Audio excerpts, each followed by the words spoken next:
Infocité, une émission politique sur Plus FM. Parce que parler politique, c'est aussi et surtout parler de la vie de la cité. Tous les mardis, jeudis et samedis à 11h15 en direct sur Plus FM, en partenariat avec Run City 97.4. Infocité pour parler politique autrement. Infocité avec Jean-Pascal. Jean-Pascal, bonjour. Bonjour Bernard et bonjour à tous. Notre invité ce matin, c'est Nicolas Delaunay. Bonjour Nicolas Delaunay. Bonjour à tous. Alors vous êtes représentant de la CFTC à l'Observatoire des marges, des prix et des revenus, c'est-à-dire qu'on va parler vie chère. Si on commence et on rentre dans le vif du sujet, vous allez me corriger si je me trompe, c'était Observatoire des prix et des revenus, c'est aujourd'hui Observatoire des marges, des prix et des revenus, 3 appellations. Est-ce que finalement ça veut dire qu'en changeant les appellations, l'Observatoire a aussi changé de mission ? Les missions de l'Observatoire restent identiques. Les missions consistent à éclairer les pouvoirs publics sur l'évolution des prix, sur les thématiques que l'Observatoire souhaite voir analysées. Alors justement, on analyse quoi à l'Observatoire des prix, à l'Observatoire des marges, des prix et des revenus? On observe quoi ? Alors, il faut bien voir également que l'appellation relative aux marges est relativement récente. Elle est liée à la loi sur la régulation économique du ministre Lurel. Et dans son mode de fonctionnement, par rapport à l'histoire que vous venez de rappeler, il y a 2 commissions principales qui sont celles sur le carburant et sur le bouclier qualité-prix. Et puis il y a ensuite une commission étude qui peut s'autosaisir des sujets qui seront proposés par ses membres. Je participe sur les 3 commissions et concernant la commission études, nous avons déterminé, et il a été déterminé avant que j'y participe, des thématiques sur le prix des assurances, les pièces détachées, puisque au sein de l'Observatoire des prix, nous avons tout un ensemble de personnes représentatives de la société civile qui y siègent. Nous avons bien évidemment les représentants des syndicats, les représentants d'associations de consommateurs, siègent également l'ensemble des parlementaires, députés, sénateurs. Le conseil régional est également représenté au même titre que le conseil général ainsi que l'association des maires. Et puis nous trouvons bien évidemment des associations de consommateurs qui sont présentes et qui jouent activement leur rôle parce qu'elles ont, de par leur nature, une vision précise des préoccupations des consommateurs de la Réunion. Alors tout ce petit monde-là, est-ce que finalement il arrive à se côtoyer en toute intelligence ou est-ce qu'on arrive plutôt à des crépages de chignons, à des à des blocages volontaires? Parce que quand des associations de représentants de consommateurs, des syndicats côtoient également des chefs d'entreprise qui quelque part font un petit peu, non pas du blocage, mais on va dire une certaine opacité sur leurs marges, et on en parlera puisqu'on est dans l'actualité en ce qui concerne les marges des entreprises. Est-ce que tout ce petit monde-là arrive à s'entendre et à travailler ensemble ? L'Observatoire travaille bien évidemment à partir de données objectives qui sont fournies par les services de l'État, puisque en termes de moyens, l'Observatoire n'a pas de personnalité morale, donc elle ne dispose pas, au-delà des quelques centaines de milliers d'euros qui lui sont octroyés de budget propre. Ce budget financier est essentiellement utilisé à rémunérer des contrats, des personnes qui sont en contrat, qui travaillent sur les relevés de prix.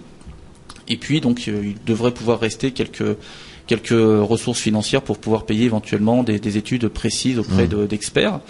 Donc ce sont essentiellement les données de l'INSEE, de l'IEDOM qui sont analysées et qui, on essaye de faire le plus possible qu'elles puissent coller à l'actualité, même si on sait que l'INSEE analyse avec à minima une année de retard, et c'est bien normal parce qu'il faut le temps de compiler les informations, de les mettre en forme. Donc lors des réunions plénières, il y a toujours une présentation qui est faite par la représentante de l'INSEE et c'est, l'occasion de débattre du contenu de ces présentations. Il n'y a jamais de friction vraiment? Parce que bon, allez, je vais donner un exemple.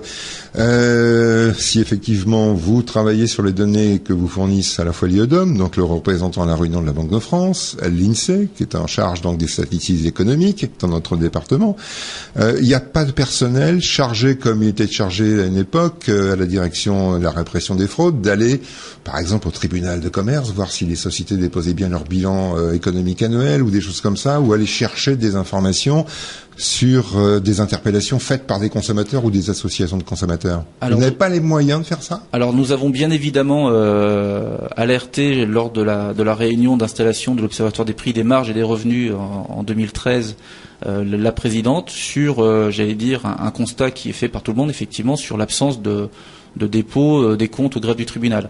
Donc quelque part, l'Observatoire ayant une capacité de proposition vis-à-vis des pouvoirs publics, la CFTC, dans le cadre de l'analyse du décret Lurel sur les prix pétroliers, a bien évidemment formulé cette première observation, puisque la SRPP ne dépose plus ses comptes depuis 2007 au greffe du tribunal, et que globalement nous avons un accès relativement limité aux informations concernant les stations-service. Ça va être compliqué j'imagine, pour un ministre comme Victorin Lurel de vouloir travailler sur un décret sur les marges s'il n'a pas les informations économiques. Alors, bien évidemment, la loi sur la régulation économique permet justement au pouvoir public, via l'autorité de la concurrence, de se faire communiquer l'intégralité des documents comptables et analytiques pour peu que les entreprises qu'elles visent, dans le cadre de ces études, bénéficient des subventions publiques. Donc quelque part, quand on sait qu'il y a des mesures d'exonération fiscale et sociale à La Réunion qui s'appliquent sur tout un ensemble d'entreprises, la loi Lurel permet donc un outil qui permet au pouvoir public d'accéder à ces informations. Et à l'ensemble des entreprises. À l'ensemble des entreprises. Dans la mesure où elles bénéficient toutes de dérogations ou d'aménagements fiscaux. On peut considérer effectivement que le fait de bénéficier d'une exonération fiscale et sociale constitue une sorte de subvention de la part de l'État. Ouais. Ensuite, bien évidemment, au sein de l'Observatoire des prix, vous avez les forces économiques qui sont présentes, CGPME, MEDEF, vous avez l'ensemble des services de l'État que je citais tout à l'heure, que vous citiez également. Donc, nous avons en face de nous tous les interlocuteurs pour pouvoir éclairer les représentants soit des salariés, soit des consommateurs qui siègent ou des associations familiales, puisque nous avons également l'UDAF, ainsi que d'autres associations familiales qui sont présentes. Aujourd'hui, la problématique est relativement simple. Il y a un besoin d'information, il y a un besoin de connaissance de la part du consommateur réunionnais. La loi dispose d'un outil qui est l'Observatoire des prix. Elle dispose d'un autre outil qui est la loi sur la régulation économique.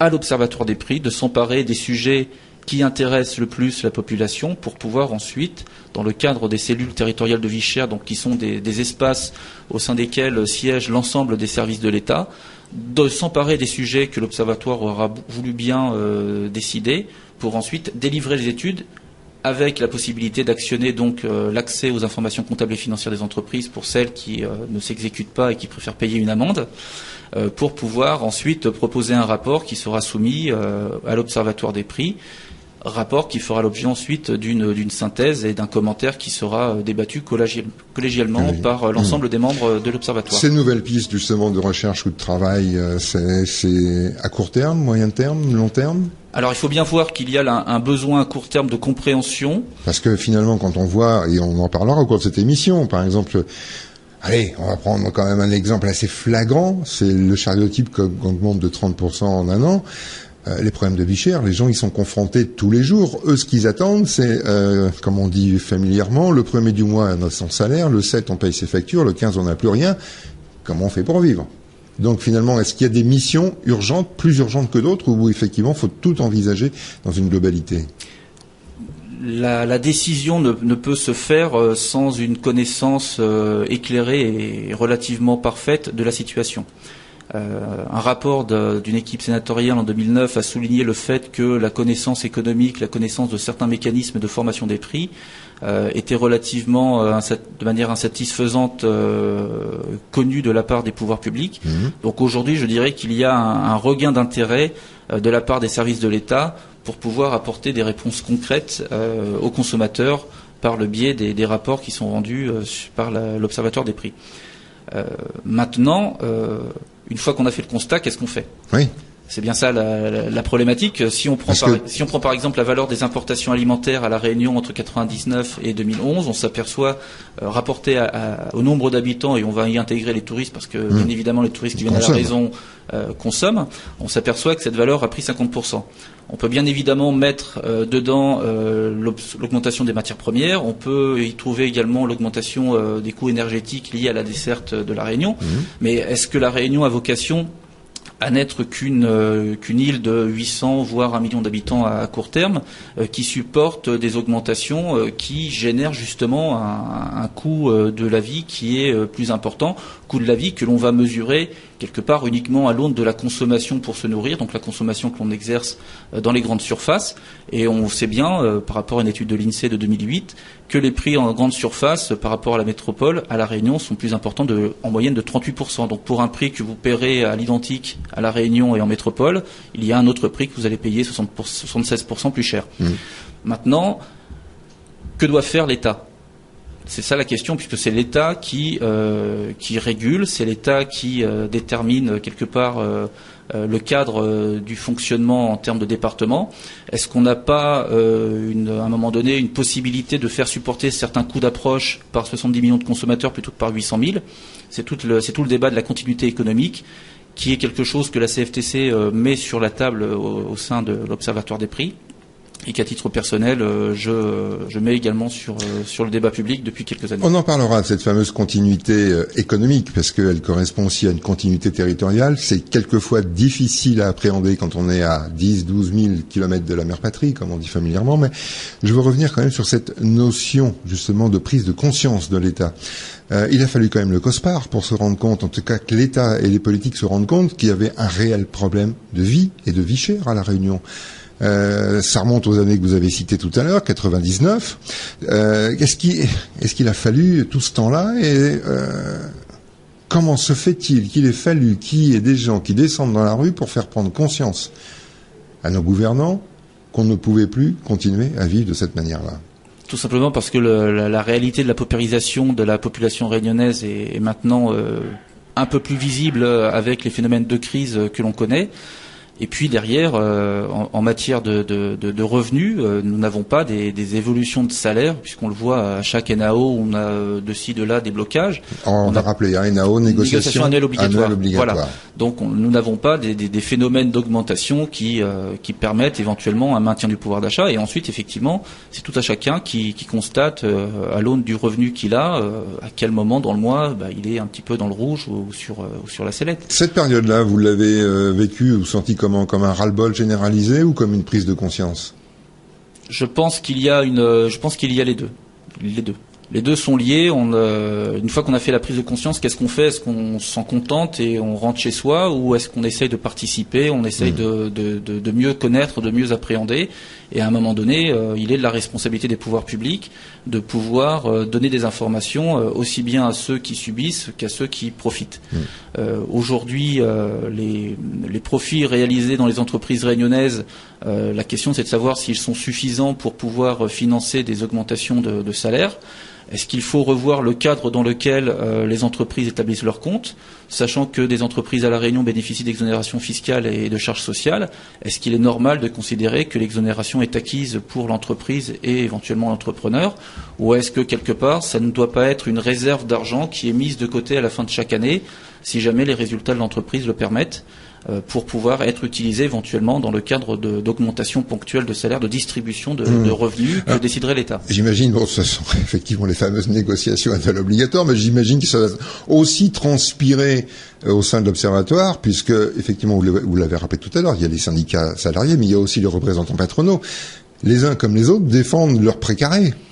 Bien évidemment, mais si nous voulons un cercle vertueux pour l'économie réunionnaise, il faut que la distribution de la valeur ajoutée et son évolution dans le temps puissent permettre une certaine continuité du déroulement de la vie économique, puisque si vous supprimez des revenus, quelque part, ce sont des débouchés en moins pour les entreprises locales, débouchés en moins égale moins d'embauche égale augmentation du chômage. La Réunion a une situation démographique qui reste relativement dynamique. Malgré les années fastes où on avait 5-6% de croissance, il y avait sur le marché du travail plus de jeunes qui arrivaient que de possibilités de les absorber. Donc il y a un chômage naturel qui s'est développé. Aujourd'hui, on arrive à des taux officieux, pour ne pas reprendre les chiffres au sens du Bureau international du travail, mais que l'on a sur les données de l'INSEE qui avoisinent les 47% de chômeurs de longue durée à La Réunion. Nous avons par ailleurs aussi un revenu brut disponible, c'est-à-dire quand on regarde la somme des revenus, des salaires, de l'aide sociale, de la retraite dont bénéficient les Réunionnais, ce revenu brut disponible après impôt, il est inférieur de 25% à celui de la moyenne nationale. Donc comment est-ce qu'on peut faire du développement économique? Comment est-ce qu'on veut maintenir, une dynamique de croissance au profit de la population et des entrepreneurs, si à un moment donné, le rapport de force et le partage de la valeur ajoutée va toujours dans le même sens? Surtout qu'on aura l'occasion d'en reparler, c'est qu'aujourd'hui aussi on parle de développement économique de manière à sortir de cette crise qu'en termes de consommation. Aujourd'hui, on n'envisage pas une autre solution. Il y a d'autres solutions. Il y a d'autres solutions, possibles, mais effectivement après sur le terrain politique, nous n'entendons pas forcément les personnes en responsabilité sur ces sujets-là. Elles sont simplement dans une approche qui consiste à faire de la dépense publique parce que c'est une manière de soutenir l'économie, c'est bien normal. Mais derrière, il faut des projets forts de développement. Aujourd'hui, à La Réunion, il y a certains freins qui sont posés. Comment est-ce qu'on fait pour les abattre, pour permettre justement un développement plus rapide, plus vertueux pour La Réunion. Nicolas Delaunay, on revient avec vous dans quelques minutes. On fait une première pause. À tout de suite. Info Cité, une émission politique sur Plus FM. Parce que parler politique, c'est aussi et surtout parler de la vie de la cité. Tous les mardis, jeudis et samedis à 11h15 en direct sur Plus FM, en partenariat avec Run City 97.4. Info Cité pour parler politique autrement. Info Cité avec Jean-Pascal Jeu. Jean-Pascal est son invité. Voilà, mon invité, c'est donc Nicolas Delaunay, le représentant de la CFTC à l'Observatoire des marges, des prix et des revenus. On parle bien sûr vie chère, on est encore ensemble pendant une demi-heure. Nicolas Delaunay, vous l'avez dit tout à l'heure, il y a au sein de l'Observatoire des marges, des prix et des revenus, siège tout un tas de personnalités, de représentants de représentants salariés, patronaux, de représentants de l'État, d'associations de représentants de consommateurs. Finalement, quand vous travaillez sur des dossiers, vous travaillez sur quoi? Sur la politique du compromis? Quand vous arrivez à tomber d'accord sur quelque chose? Disons que l'Observatoire réalise un exercice relativement nouveau au sein duquel, chaque partie prenante doit se positionner. Je dirais que la qualité du rapport qui est rendu au final, de l'avis qui est rendu par l'Observatoire des prix, va dépendre de la pertinence de la demande qui est exprimée à l'origine. Demande exprimée par qui? Par les membres qui siègent au sein de l'Observatoire des prix, donc à savoir essentiellement les associations familiales de consommateurs, les syndicats. Donc c'est la qualité de leurs représentants, leur capacité à ne pas se laisser berner éventuellement par des discours qui ne seraient pas les bons ou par des affirmations qui ne seraient pas les bonnes, de permettre, un rendu qui doit quelque part être approprié par l'ensemble des Réunionnais. Mon objectif et l'objectif de la CFTC, c'est bien évidemment d'arriver à cette étape où ce qui est délivré comme information est facilement compris. À partir de là, ça doit permettre une motivation de la part de l'ensemble des forces dynamiques réunionnaises, donc du secteur politique en premier, pour pouvoir ensuite porter éventuellement d'une même voix, comme certains le proposent, des recommandations, des actions, des propositions de loi. Force est de constater qu'au-delà de la loi de régulation sur l'économie et qui concerne l'ensemble des DOM, à titre personnel, je n'ai pas, moi, vu de loi spécifique pour la Réunion qui tiendrait compte de sa situation particulière, puisque nous sommes le DOM qui connaît le taux de chômage le plus important, nous sommes le DOM qui est le plus peuplé parmi tous les autres, et peut-être que notre voix ne se fait pas suffisamment entendre, et on peut peut-être aussi reprocher une certaine situation établie par la Constitution française, puisque l'article 5 l'alinéa 5 de l'article 73 de la Constitution ne permet pas à la Réunion, aux Réunionnais et à ses forces politiques de décider de manière un peu plus autonome. Le fameux article verrouillé à l'époque par Jean-Paul Virapoulet pour empêcher la Réunion justement de décider de son avenir. Voilà, c'est-à-dire que l'article 73 précise que les DOM peuvent, au-delà des règles qui relèvent de l'État, donc en matière de fiscalité, etc., décider d'orientation qui leur serait propre. Rien n'empêche effectivement la Réunion, pour peu qu'elle n'ait pas eu cet alinéa 5, de disposer de certaines négociations, de certains accords sur la zone océan Indien. Aujourd'hui, la Réunion, concrètement, doit passer par Paris. C'est Paris qui impulse. Les Antilles ont un autre mode de fonctionnement. Ils évoluent d'une manière qui correspond plus à leur situation et à leur périmètre. Pourquoi ce serait possible là-bas et ça serait impossible chez nous? Et pourquoi c'était possible là-bas et pas chez nous? C'est-à-dire que la diaspora des autres DOM avait plus d'influence que la diaspora réunionnaise auprès des dirigeants parisiens? Peut-être que les Antilles n'ont pas eu la chance d'avoir un sénateur aussi doué que le nôtre. On a un sénateur doué? Non, mais c'est une boutade. Donc, à partir de là, effectivement, on peut considérer aussi que, au vu de l'évolution démographique et des flux migratoires, il y a une diaspora peut-être plus importante au niveau des Antilles, sur la région parisienne que réunionnaise. Nous avons aussi peut-être des personnes et des personnalités qui se sont affirmées de manière plus importante. Regardons les récentes nominations sur le ministère de l'Outre-mer. Et nous n'avons pas forcément de nomination concernant des Réunionnais, alors encore une fois que nous sommes le territoire le plus peuplé de l'outre-mer. Alors c'est terrible de se faire et de se laisser imposer finalement ce que nous devons manger, le prix auquel nous devons le consommer, parce que je disais tout à l'heure, on a quand même un chariot-type qui a augmenté de 30% en un an. On a aussi, et là tout récemment, une étude sur la vie chère, une étude du comité des assureurs de la Réunion et de Mayotte sur les pièces automobiles. On sait allègrement que ça coûte 100 à 150 voire 200% plus cher qu'en métropole. On peut parler aussi des services des opérateurs de téléphonie et de télévision par satellite en ce qui concerne les abonnements au bouquet. Le roaming, par exemple, le fameux système où quand on part à l'étranger, on est surtaxé puisqu'on n'appelle plus de son département d'origine, alors que on est aussi, par exemple, le seul département en ce qui concerne le roaming n'a pas de bénéficier de cette disposition-là. Aujourd'hui, est-ce que vous pensez logique que on soit encore à finalement accepter ce que l'on nous impose clairement? Le problème, c'est que vous avez une certaine frange de la population qui éventuellement a fait des études, qui éventuellement ne s'en laisse plus compter, qui quelque part est relativement active sur les réseaux sociaux, active sur les blogs politiques, également actif dans le monde politique, puisqu'il y a certains jeunes qui s'engagent et il faut leur rendre hommage. Parce que derrière, on ne peut plus accepter cette situation, et derrière, nous devons également sensibiliser, nous devons alerter, nous devons, c'est le terme, alerter les pouvoirs publics sur la réalité de la situation, pouvoirs publics qui, eux, bénéficient d'une surrémunération. Ouais. Alors que la population active, pour celle qui est dans le secteur privé, ne bénéficie pas de cette surrémunération. Vous avez des comportements effectivement d'approvisionnement de la Réunion qui ne laissent aucune marge de manœuvre. Et quelque part, on peut considérer que l'intégralité des cadeaux fiscaux qui sont donnés sont intégralement répercutés sur les holdings en métropole. Donc encore une fois, c'est à l'État en tant que régulateur, en tant qu'arbitre du jeu, de se positionner pour savoir s'il doit être égalitaire entre les intervenants ou équitable. Ouais. S'il est équitable, quelque part, il doit se dire que le consommateur réunionnais, quand il touche 1200, 1300 euros, doit pouvoir avoir la même capacité qu'en métropole. Si on regarde le différentiel dans les grandes surfaces, avec 1300 euros, ça, c'est comme si vous aviez un salaire de 700, 800 euros en métropole. Parce que le problème aujourd'hui, Nicolas, c'est qu'on n'a pas trop le choix. On a d'abord affaire à un monopole de distributeurs. Ils sont pas nombreux, franchement, aujourd'hui, et qui gèrent les grandes surfaces. Donc c'est eux qui importent des produits, qui nous les vendent au prix qu'ils ont envie de nous les vendre. Les produits d'achat qu'ils imposent même aux producteurs locaux pour que ces produits soient vendus dans leurs enseignes.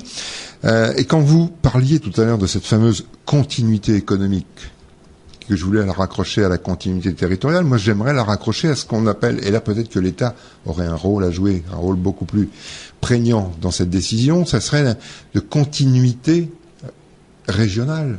Qu'on laisse le choix aux Réunionnais de savoir s'ils préfèrent acheter du riz qui vient de Maurice ou de Madagascar ou des légumes qui viennent de Madagascar plutôt que des légumes qui viennent de Paris, de Nice ou d'ailleurs et qui coûtent 3 fois plus cher. La problématique de l'approvisionnement régional, c'est que nous sommes un département français européen soumis à la réglementation française et européenne et que les pays producteurs de la zone ne sont pas forcément soumis aux mêmes règles. Oui, mais sauf que ces pays-là bénéficient des subventions de Bruxelles.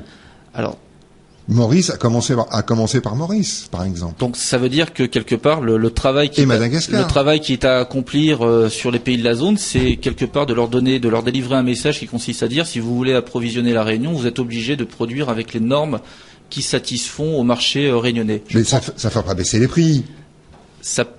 Les pays de la zone ont un coût du travail qui est nettement inférieur. On est d'accord là-dessus. Donc il y a des exemples de coûts sur lesquels il y a des avantages qui peuvent être générés.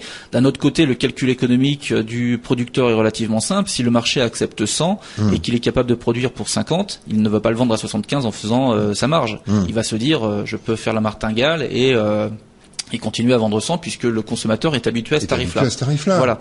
Donc derrière, pour redonner un exemple, nous avons eu en commission une observation de la part de la DIECT et de son pôle consommation sur des importations sur le béton. C'est la direction de quoi? Donc c'est la direction de l'emploi, consommation et travail. Donc c'est l'ancienne DGCRF.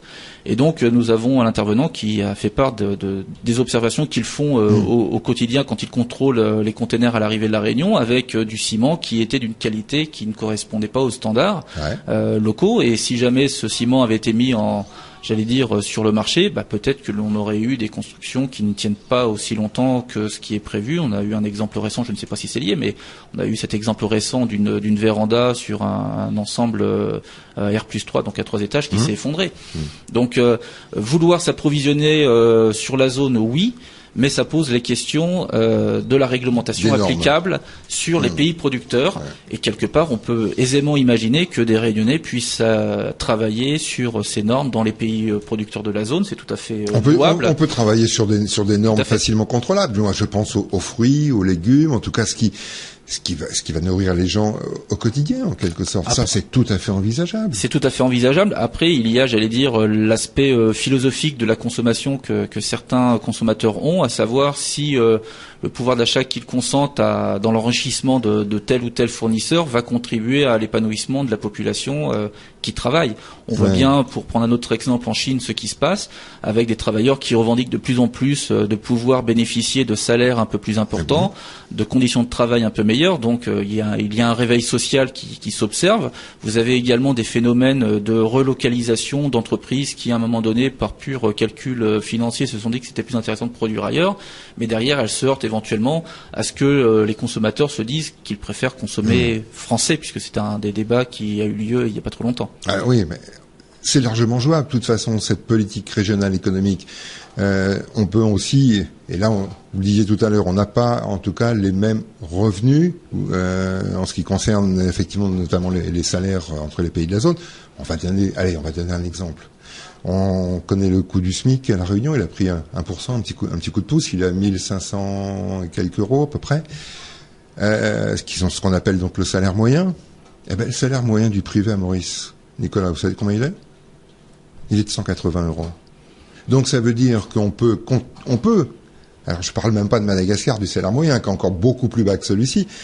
On peut de toute façon arriver à faire des choses cohérentes en termes de productivité et de prix de revient pour des entreprises. Qu'est-ce qui empêcherait des entreprises réunionnaises, et là il faudrait peut-être pas non plus reproduire les travers de la Sacaille de l'époque, mais travailler avec les pays de la zone, s'associer finalement.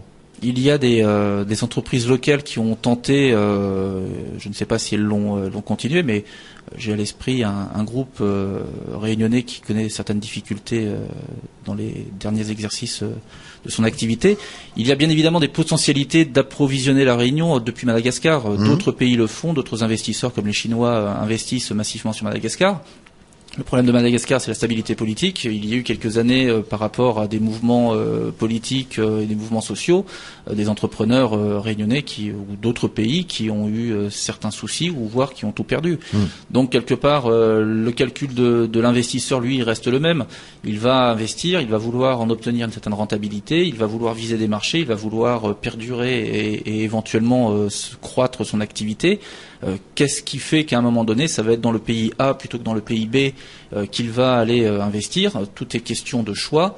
Maintenant, effectivement, si on pousse le raisonnement au bout, on va se dire qu'il est totalement inintéressant d'investir à La Réunion et que La Réunion ne doit être qu'une île de consommation qui est abreuvée d'importations qui viennent de l'extérieur parce que sa capacité de production expose ses investisseurs à des coûts qui seraient sans commune mesure avec ceux qu'ils pourraient supporter dans des pays voisins. Et pourtant, Nicolas, justement cette notion de autosuffisance alimentaire locale, on l'entend depuis des années. Est-ce que c'est réalisable? Je dirais que la récente actualité de Bejiza a montré qu'il y avait certaines limites. Donc maintenant, c'est comment est-ce qu'on fait pour satisfaire à des conditions que l'on veut voir se réaliser envers et contre les événements naturels. Ça, c'est une première chose. Ensuite, c'est encore une fois celui qui organise, c'est l'État. Celui qui participe activement, celui qui a la possibilité d'orienter l'action de l'État, ce sont les représentants de la population réunionnaise, les sénateurs, les députés, les maires.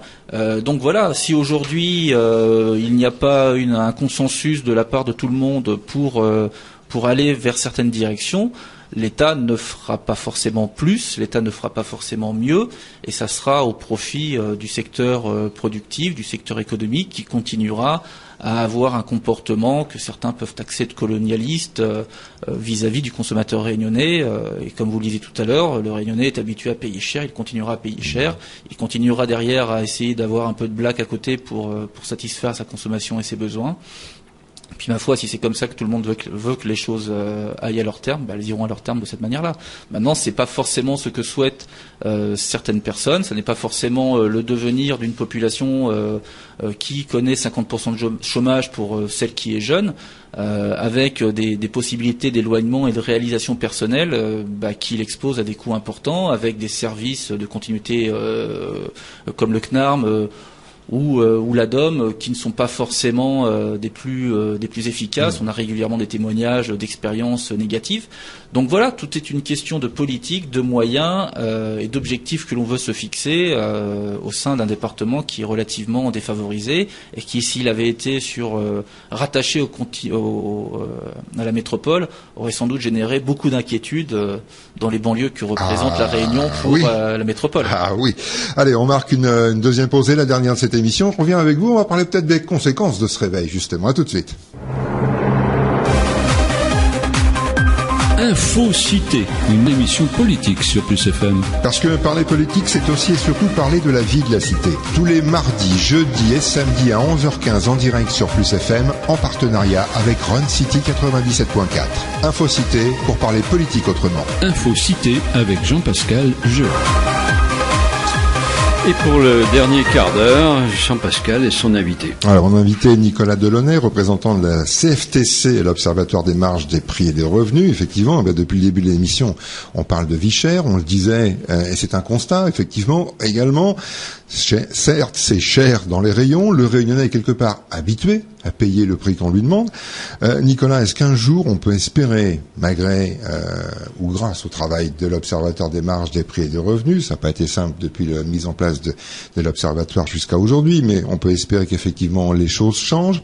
Est-ce qu'on peut espérer qu'il y ait un réveil des consommateurs? Alors, moi je vous titille volontairement là-dessus parce que, rappelez-vous, ce qu'a dit il y a quelques jours le PDG de Total qui était devant la commission à l'Assemblée nationale, il a dit, écoutez, moi si vous demandez, si vous m'imposez de faire la transparence sur mes prix, je peux vous dire aujourd'hui que je ne vous alimenterai plus en carburant. Quand on sait pertinemment qu'ici, on subit le monopole, je le disais tout à l'heure dans le deuxième quart d'heure, le monopole notamment des distributeurs dans la grande consommation, est-ce que finalement on peut être objectif, serein, en disant un jour, il y aura un réveil, soit de la part des consommateurs ou de la population, soit de la part des distributeurs, soit de la part de l'État, de manière à ce que les choses, on ne dit pas qu'on nous rase gratis demain, mais qu'on nous donne au moins les moyens de vivre selon nos besoins. La loi Lurel de régulation de l'économie a certains mérites. Un des mérites, c'est d'énoncer dans un de ses articles qu'en cas de baisse de la fiscalité décidée par l'État, l'État devra contrôler que les prix répercutent bien cette baisse. Et qu'à contrario, un intervenant économique sur le marché ne pourra pas maintenir ses prix puisqu'on lui aura fait un cadeau fiscal. Donc derrière, quand on regarde la structure des prix à La Réunion, qu'est-ce qui empêche le législateur de décider que, par exemple, s'il veut maintenir un approvisionnement de denrées alimentaires depuis la métropole notamment, que le chiffre d'affaires réalisé à l'export d'Om-Tom par les centrales d'achat soit exonéré d'impôts. D'accord. Nous aurions à ce moment-là une baisse de 33% immédiate de la valeur des marchandises qui rentrent à La Réunion. Et donc, sans perturber le mécanisme de marge, vous auriez une baisse mécanique des prix de l'ordre de 33%. Alors, 33%, c'est quoi? Le taux d'imposition. C'est le taux d'imposition sur, voilà. Donc, on pourrait imaginer directement, indépendamment des coûts, une défiscalisation du chiffre d'affaires réalisé dans les dom-tom. Tout ça nécessite bien évidemment que l'on ait une connaissance des données, une connaissance de l'impact que cela pourrait avoir, et c'est là tout l'objet de l'Observatoire des prix, c'est de pouvoir orienter les services de l'État dans certaines directions pour que des analyses prospectives puissent être réalisées, pour ensuite que l'on mesure leur caractère réaliste ou irréaliste, et que si éventuellement ces mesures-là peuvent être réalisables, qu'elles soient suggérées au pouvoir public, aux représentants qui siègent à l'Observatoire des prix, bien qu'on les y voit très très peu, hormis Madame Barège, mais les autres, pour l'instant, je ne les ai pas vus. Tiens donc. Donc voilà, il importe à chacun de jouer son rôle. La loi n'est pas faite pour faire plaisir à celui qui la promulgue. Elle est là parce qu'elle a été à un moment débattue entre différentes instances, dans des commissions, et qu'à un moment donné, on se dit qu'il faut pouvoir donner un niveau d'équipement législatif suffisant pour que l'État, sous l'impulsion d'un observatoire des prix, sous l'impulsion d'un discours émanant de la représentation politique, élue par le peuple, puisse faire changer les choses. D'accord. Tant qu'il n'y a pas ça, tant que ces conditions-là ne sont pas réunies, nous aurons, comme je le dirais, un magnifique bouton sur une télécommande sur lequel on a peur d'appuyer parce que effectivement ça peut remettre en cause. On a peur que ça nous pète au nez ? Certaines situations. Non, je pense que toutes les mesures qui vont dans le sens, pas forcément de la consommation, mais de permettre une meilleure, j'allais dire, situation de la Réunion au regard de ces critères socio-économiques, c'est quelque chose qui va dans le bon sens. Donner de l'emploi aux jeunes, c'est quelque chose qui va dans le bon sens. Si ça vient du secteur privé, c'est peut-être mieux que si ça venait du secteur public. Donc voilà. Récemment, effectivement, on a pu voir des chiffres sur le niveau de l'emploi dans la fonction d'État, 75 600. Voilà. Donc grosso modo, en 10 ans, vous avez une progression plus importante de l'emploi public que l'emploi privé. Donc voilà. Mais emploi public précaire. Ça peut être de l'emploi public précaire. Voilà. J'ai pas forcément les chiffres à ce niveau-là sur la part d'emploi précaire, mais on le sait de toute manière que les collectivités locales, pour les communes essentiellement, et ça a été dit par un président de la Cour des comptes à La Réunion, c'est qu'elles jouent un rôle social très important, et que effectivement il y a en termes de pourcentage dans les collectivités locales des emplois précaires en surreprésentation par rapport à d'autres DOM qui font eux d'autres choix. Après, c'est aussi un choix politique, aussi peut-être de calmer le jeu sur un plan social. Rien n'empêche, et je vais peut-être enfoncer le clou, mais c'est quelque chose que je dis depuis longtemps, rien n'empêche un maire de décider d'orienter la surrémunération à de l'emploi plutôt qu'à surrémunérer une personne. Aujourd'hui, si on considère qu'il y a 53%, ça veut dire qu'avec 2 salaires, on arrive à en financer un troisième. Donc aujourd'hui, c'est ça qu'on doit avoir en ligne en perspective. Est-ce qu'on doit répartir la masse des salaires sur l'existant ou est-ce qu'on doit permettre à ce qu'il y ait plus de gens qui travaillent? Vous avez des mesures en Allemagne qui sont étudiées pour, par exemple, que le temps de travail des couples qui ont des enfants en bas âge soit diminué à 32 heures. Voilà, on est à 32 ans en Allemagne, c'est le sujet. Même si en Allemagne, effectivement, il n'y a pas de salaire minimum. Oui, il y a une précarité aussi. Il y a une précarité qui était importante, mais il y a une sensibilisation de la chancelière sur cette thématique-là pour que l'Allemagne se dise effectivement par rapport à, j'allais dire, aux autres pays européens et par rapport peut-être aussi à la France, d'introduire un salaire minimum qui serait débattu de manière conventionnelle, branche par branche. C'est pas quelque chose qui soit inacceptable et irréalisable là-bas.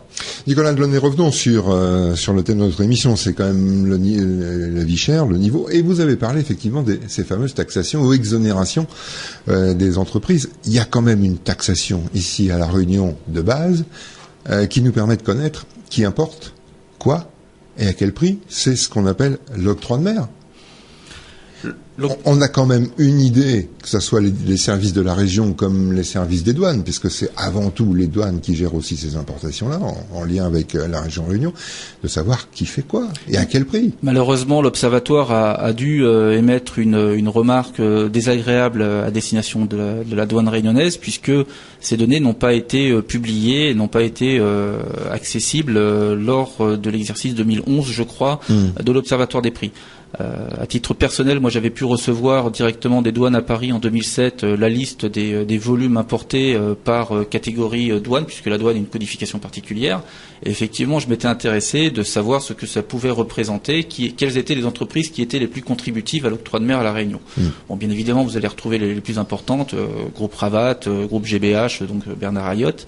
Vous allez avoir ensuite les structures automobiles Caillé, CMM, CFAO, etc. Voilà, mais au-delà de ça, la connaissance du financement de l'octroi de mer, il faut bien voir que l'octroi de mer derrière finance les collectivités locales. Tout à fait. Donc si l'on veut une diminution des prix qui passe par une remise en cause de la fiscalité, ça veut dire qu'on doit revoir le modèle de financement des collectivités locales qui ne bénéficient pas des mêmes dotations globales de fonctionnement que les collectivités métropoles. Ça m'a valu de faire une remarque au préfet en lui disant que s'il était prêt à aller défendre une certaine révolution dans le financement des collectivités locales réunionnaises, eh bien il fallait qu'il le fasse savoir très rapidement pour que derrière il puisse y avoir un mouvement d'études et d'analyse. Donc quelque part, on nous dit que nous sommes, article 73, ancrés dans le droit commun, mais au final, la Réunion n'est qu'une île qui bénéficie d'exonérations diverses et variées. Si on regarde sur le site de l'Agence de développement de la Réunion, qui est un outil qui a la vocation de faire atterrir à la Réunion des investisseurs, quand vous allez cliquer sur la partie concernant les ressources humaines, vous allez lire, sous réserve bien évidemment des derniers dispositifs législatifs, que jusqu'à présent, les économies réalisées sur un SMIC étaient à hauteur de 3 800 € à l'année. Donc ça veut dire qu'une entreprise cotise 3 800, fait une économie de 3 800 €. 3 800 €, vous allez prendre les 50 € du COSPAR. 50 € x 12 mois, ça fait 600 €. Donc aujourd'hui, on nous dit, avec les dernières négociations qui n'ont pas pu aboutir, que les entreprises ne sont pas en capacité, alors qu'on leur fait subir une économie de 3 800 € à l'année pour un SMIC, elles ne sont pas capables de financer 600 €. Donc ça veut dire que quelque part que le calcul économique de l'entrepreneur réunionnais mériterait d'être un petit peu aidé et assisté par les chambres consulaires, est-ce qu'elles font bien leur travail à ce niveau-là, et que derrière, si effectivement on introduisait une petite modification dans la réglementation comptable et qu'on imposait que les exonérations puissent être reconstituées au fur et à mesure dans le haut de bilan des entreprises, ça permettrait à l'État, de manière directe, de dire aux entreprises, vous avez une réserve de 3 800 € au bout d'un an, je vous demande de l'utiliser l'année suivante pour permettre une augmentation du pouvoir d'achat. Donc on serait peut-être là dans un cercle un petit peu plus vertueux. Ouais. Voilà, il appartient, j'allais dire, aux entrepreneurs, il appartient à l'État d'avoir une démarche un peu plus humaniste, parce que on ne peut pas qualifier autrement la nécessité d'avoir une action forte à la Réunion pour que, j'allais dire, la situation économique et sociale, et surtout la situation sociale, se redresse. Ce qui est terrible, Nicolas Delaunay, moi j'ai dit ça terrible, mais d'autres pourraient utiliser des mots beaucoup plus forts, c'est que vous venez de démontrer, on vient de démontrer en 40 minutes, que finalement tout se tient. La consommation, l'emploi, l'implication de l'État, des uns et des autres, pour que finalement, si on donne de l'emploi, on va permettre aux gens de vivre, de se nourrir, d'alimenter en consommation. Qu'est-ce qui fait aujourd'hui, vous avez depuis 40 minutes évoqué tous ces faits-là, qu'est-ce qui fait qu'aujourd'hui on ne soit pas capable de mettre ça en route? Peut-être qu'il y a un manque de créativité et d'imagination de la part de ceux qui sont en situation. Qui ça là il faut. Alors quoi? C'est nos politiques, c'est nos décideurs, les représentants de l'État, c'est les privés. Je ne sais pas. Quand vous voyez que nous sommes majoritairement représentés à l'Assemblée nationale et au Sénat par d'anciens fonctionnaires, je suis désolé, mais les fonctionnaires ne sont pas des gens qui ont une âme en termes de création d'emplois, en termes de dynamique économique, qui pourrait les dédouaner d'un manque d'action. Parce que tout est là. Tout est là pour y arriver. Les outils sont là, donc on peut se dire que dans les années qui vont venir, les choses seront un petit peu meilleures. Ensuite, il faut concrètement que ceux qui veulent jouer un rôle s'investissent, que ceux qui ont des idées puissent également les proposer. Donc, quelque part, est-ce qu'il faut proposer des espaces de débat et de concertation qui dépassent les simples sphères des partis politiques? C'est quelque chose qui est à creuser. Est-ce qu'il faut créer un think tank réunionnais, donc un espace de pensée qui regroupe tout un ensemble de personnes? C'est peut-être quelque chose qu'il faut souhaiter pour qu'ensuite ce qu'il en émane puisse être repris dans des instances comme l'Observatoire des prix, comme les partis politiques, pour que tout ça, j'allais dire, crée une recette agréable au goût et surtout que l'on peut constater en termes de bénéfices pour les habitants de la Réunion. Est-ce qu'il n'y a pas aussi une nécessité de vulgariser tout ça? En tout cas, de vulgariser toute cette information, de dire aux gens, voilà, nous les outils, en tout cas ils existent, qu'ils soient législatifs, qu'ils soient politiques, qu'ils soient économiques, ils existent. Sauf qu'aujourd'hui, on arrive à se rendre compte qu'il y a des clans, des clivages, et qu'aujourd'hui, on n'a pas l'impression que les gens aient envie de travailler ensemble. Il y a peut-être des situations qui vont être entre guillemets menacées. Il y a des rentabilités qui vont peut-être être revues à la baisse. C'est ce qu'on a vu sur l'accord SRPP. On a bien vu la réaction de Christophe de Margerie, une réaction relativement insultante. Hein, voilà, une réaction insultante pour les DOM. Mais quelque part, encore une fois, à l'État de définir la règle. Et ce que l'État doit définir, c'est au profit de la population, c'est au profit des acteurs. On peut imaginer que des coûts d'approche dans la formation du prix des produits pétroliers soient supportés, encore une fois, par 70 millions de consommateurs plutôt que par 800 000. quelque part, avec 50 milliards de bénéfices, Total a de quoi largement financer certains coûts. Total s'était engagé auprès de certains pays d'Afrique où il faisait des forages à les aider financièrement pour justement aider au développement de ces pays. Cette promesse n'a jamais été tenue. Enfin bon, ça c'est fermons la parenthèse, mais donc je vois pas ce qui ferait que pourquoi est-ce qu'il n'a pas fait par ailleurs là où il va tirer l'essence même de ses profits, pourquoi il le redistribuerait finalement sur les simples consommateurs de ces produits dérivés. C'est à la puissance publique de définir quel comportement doivent avoir les acteurs économiques sur un territoire donné.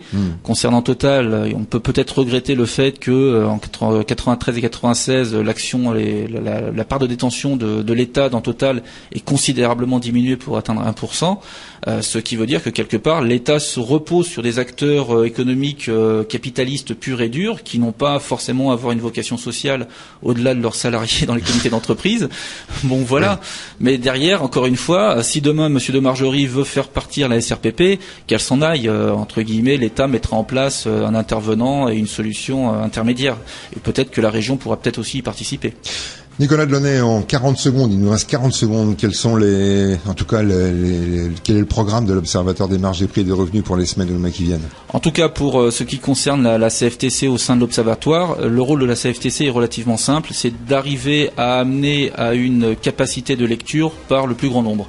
C'est ce que vous évoquiez tout à l'heure, si tout le monde prend conscience des choses, à ce moment-là, on pourra peut-être amener une évolution, pour ne pas dire une révolution, dans la situation de la Réunion.